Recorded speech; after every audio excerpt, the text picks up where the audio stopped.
दोस्तों CDSL limited की बात करें तो स्टॉक आज ज़बरदस्त गिर गया।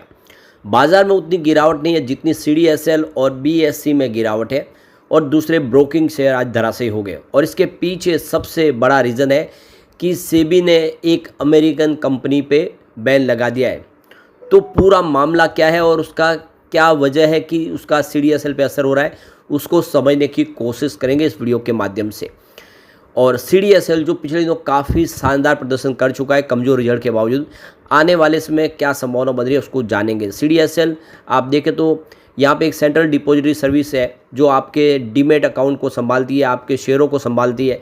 और अब एनएसडीएल भी आने वाला है बाज़ार में। तो क्या कंपटीशन बढ़ने वाला और क्या आगे की संभावना, क्या ये स्टॉक और बेहतर करेगा या फिर यहाँ से गिरावट की संभावना बन रही है, फंडामेंटली कंपनी कैसी है और इसके रिजल्ट की संभावना क्या है, उन सारी बातों को जानेंगे इस वीडियो के माध्यम से। लेकिन फ्रेंड्स उससे पहले अगर आप पहली बार हमारे चैनल पे आए तो चैनल को सब्सक्राइब कर दीजिए, एक बेल आइकॉन दबा दीजिए ताकि जब भी नया वीडियो बने पहला नोटिफिकेशन आपको मिले। वीडियो पसंद आए तो लाइक से जरूर कीजिए। चलो फ्रेंड्स वीडियो स्टार्ट करते हैं। मैं हूँ आपका दोस्त एस बी दवे और हमारे अपने चैनल ऑनलाइन कमाई में आपका बहुत बहुत स्वागत है। तो सबसे पहले बाज़ार की बात करें तो 2:30 बजे के आसपास का टाइम है। बीएससी सेंसेक्स 83,211 के स्तर पर है, जहां पे आप देखें तो 20 पॉइंट की हल्की सी गिरावट है। शुरुआत पॉजिटिव हुई थी, उसके बाद में गिरावट हुई, लेकिन अब बाजार थोड़ा रिकवर करता होता दिखाई दे रहा है। लेकिन सेंट्रल डिपॉजिटरी सर्विस में गिरावट बढ़ी है, 1748 के स्तर पे है, जहां पे देखो कि 3.11% की गिरावट देखने को मिल रही है। तो ये देख सकते हो कि शुरुआत लगभग फ्लैट हुई थी 1805 पर, परंतु यही दिन भर का ही बना, वहाँ से गिरावट का सिलसिला शुरू हुआ और काफ़ी ज़्यादा गिरावट हुई। अब इसकी परफॉर्मेंस को देखें तो पिछले 3 महीनों में इसने 50% का ज़बरदस्त रिटर्न दिया है, यानी बहुत ही बेहतरीन प्रदर्शन कर चुका है। स्टॉक ज़बरदस्त दौड़ा है। पिछले एक साल के रिटर्न की बात करें वो 55% है, जो लगभग 3 मंथ के बराबर ही है। लेकिन 3 ईयर के रिटर्न की बात करें बहुत ही बेहतर रिटर्न दिया है, 225% का ज़बरदस्त रिटर्न दिया है। और पिछले 5 सालों में तो ये एक बड़ा मल्टी बैगर साबित हुआ है। 1164% का इसने ज़बरदस्त रिटर्न दिया है, यानी बहुत ही शानदार रिटर्न दिया इस स्टॉक ने। लगातार रिटर्न बेहतर दे रहा है और पिछले 4-5 सालों में हमेशा इसने पॉजिटिव रिटर्न ही दिया है। अब जो बड़ी अपडेट निकल के आ रही है कि अमेरिकी कंपनी को सेबी ने बैन कर दिया बाजार में, और इसका नतीजा ये रहा कि नोमा वेल्थ को 11% की गिरावट का चोट सहनी पड़ी।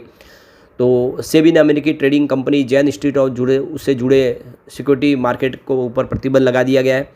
और इस फैसले से आप देखें तो नोमा वेल्थ, बॉम्बे स्टॉक एक्सचेंज यानी BSc, angel one, central depository service यानी सीडीएसएल और मोतीलाल ओसवाल सभी के शेयरों में भारी गिरावट देखने को मिली, लगभग क्रैश किए।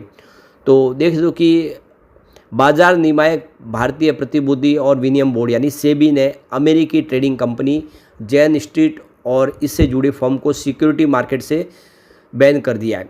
इस कार्रवाई के बाद शेयर बाजार में लिस्टेड स्टॉक ब्रोकिंग से जुड़ी कंपनियों के शेयर में हाहाकार मच गया है। सबसे ज़्यादा जो प्रभावित हुआ वो है नोमा वेल्थ मैनेजमेंट लिमिटेड। इस कंपनी के शेयर में 11% की ज़बरदस्त गिरावट हुई और ये 7280 के निचले स्तर पर पहुँच गया। तो जैन स्ट्रीट भारत में नोमा की ट्रेडिंग पार्टनर है, इस बात का आपको ध्यान रखना चाहिए। इसके अलावा बीएससी, एंजल वन और सीडीएसएल और मोतीलाल ओसवाल फाइनेंशियल सर्विस जुड़ियों कम शेयर में भी गिरावट, क्योंकि वो भी उससे जुड़े हुए हैं। तो आपको ये पता ही होगा कि सीडीएसएल डीमेट का काम संभालती है और बॉम्बे स्टॉक एक्सचेंज ट्रेडिंग आप देखें एक प्लेटफॉर्म है, जिसकी वजह से उनका सीधा संबंध है, जो भी ट्रेडिंग होती है उनके माध्यम से ही होती है। तो ये देख लो कि सब में गिरावट हुई है। सेबी ने अमेरिकी ट्रेडिंग जो कंपनी है जैन स्ट्रीट और उससे जुड़ी कंपनियों पर प्रतिबंध लगा दिया है। कंपनी को 4843.57 करोड़ रुपए के अवैध लाभ को वापस करने का निर्देश दिया गया है। सेबी की कार्रवाई JSI investment, JSI 2 investment private limited, Jain street Singapore private limited और जैन स्ट्रीट ग्रुप यानी जेएस ग्रुप और Jain street Asia trading online कारोबार पर, इन सब के ऊपर कार्रवाई हुई है, जो अलग अलग कंपनियाँ हैं सब्सिडी। तो आरोप क्या लगा है, तो जैन स्ट्रीट और उससे जुड़ी कंपनियों पर इंडेक्स ऑप्शन में भारी मुनाफा कमाने के लिए एक्सपायरी डेट में सूचकांक का स्तर में कथित रूप से हेरफेर करने का आरोप है।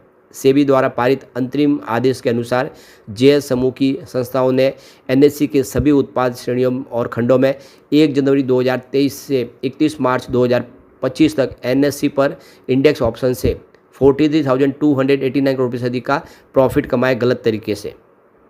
इसके अलावा संस्थाओं को प्रत्यक्ष और अप्रत्यक्ष रूप से किसी भी धोखाधड़ी, हेरफेर या अनुचित व्यापार व्यवहार में शामिल होने या प्रत्यक्ष या अप्रत्यक्ष रूप से किसी भी ऐसी गतिविधि में शामिल होने से बचने का निर्देश दिया है जो मानदंडों का उल्लंघन करती है। तो CDSL में भी गिरावट की सबसे बड़ी वजह यही बनी है, क्योंकि वो डिपॉजिटरी सर्विस है और उसके माध्यम से ही जितने उनके जो क्लाइंट वगैरह है उनके सारे के सारे अकाउंट मैनेज किए जाते हैं। और आप देखें तो CDSL ने काफ़ी बेहतर प्रदर्शन किया है। मार्च के लो से 80% स्टॉक रिकवर हो चुका है, बहुत ही बेहतर प्रदर्शन किया है, लेकिन फंडामेंटल अभी इसके कमज़ोर दिखाई दे रहे हैं। और देख सकते हो कि ये इंडिया की सेकेंड लार्जेस्ट डिपॉजिटरी सर्विस है और देख सकते हो कि इसकी जो मार्जिन है वो श्रिंक हुई है, रेवेन्यू कम हुआ है और जो अकाउंट्स ग्रोथ है वो स्लो हुई है। तो ये कुछ रीज़न बने जिसकी वजह से दबाव की स्थिति बनी है। और अब तो NSDL भी बाज़ार में आने वाला, उसका IPO आएगा तो इसका मार्केट शेयर और कम होता हुआ दिखाई देगा, यानी आने वाले समय इसमें दबाव की स्थिति बन सकती है, क्योंकि ऑलरेडी बहुत ज़्यादा दौड़ चुका है, अपने निचले लेवल से 80% दौड़ा है। ऐसे में होने सकता है कि आने वाले समय कुछ स्थिति और कमज़ोर हो और इस वजह से मौका देखते ही लोग यहाँ पे प्रॉफिट बुकिंग कर रहे हैं। तो अगर हम पिछले यहाँ पे देख सकें एक साल की परफॉर्मेंस देखें इसकी, तो यहाँ पे देखो कि Q4 2024 में इनका जो रेवेन्यू 240 करोड़ के आसपास था और नेट इनकम 129 करोड़ के आसपास रही थी।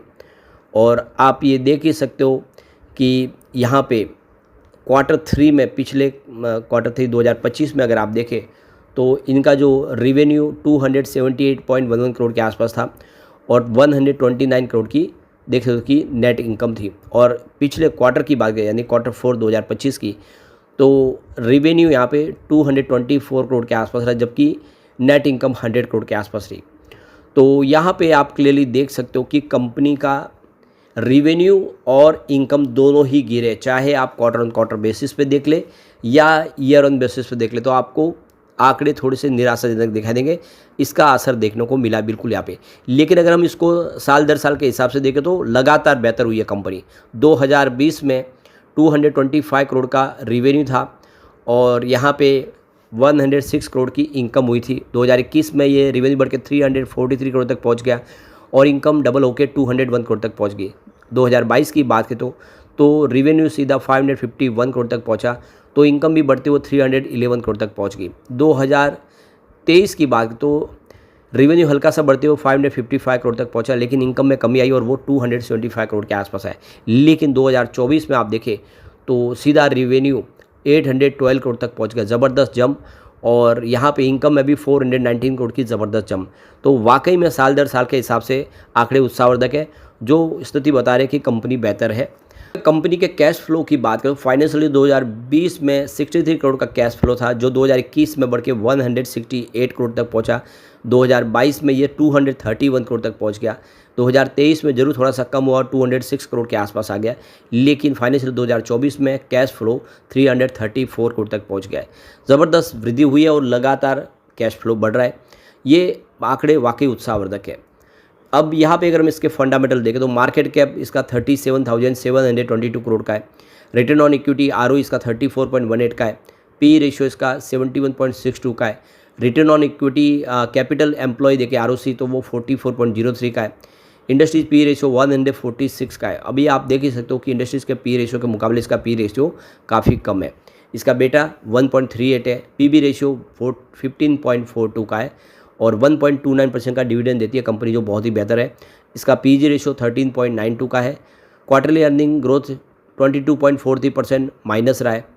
और यहाँ पे अगर हम बात करें इसकी बुक वैल्यू की तो 70.02 की बुक वैल्यू है। कुल मिला के देखिए फंडामेंटल ठीक लग रहे, तो इसका प्रदर्शन अच्छा है और आने वाले में स्थिति बदल सकती है। फिलहाल यहाँ पे थोड़ी सी दबाव की स्थिति बन रही है। लेकिन फ्रेंड्स, कोई भी इन्वेस्टमेंट करने से पहले अपने फाइनेंशियल एडवाइजर से एडवाइस ले ले या अपना खुद का रिसर्च करें, क्योंकि मैंने वीडियो आपके एजुकेशनल पर्पज़ के लिए ही बनाया। वीडियो पसंद आए तो लाइक से जरूर कीजिए और चैनल को सब्सक्राइब कर दीजिए। Thank you friends.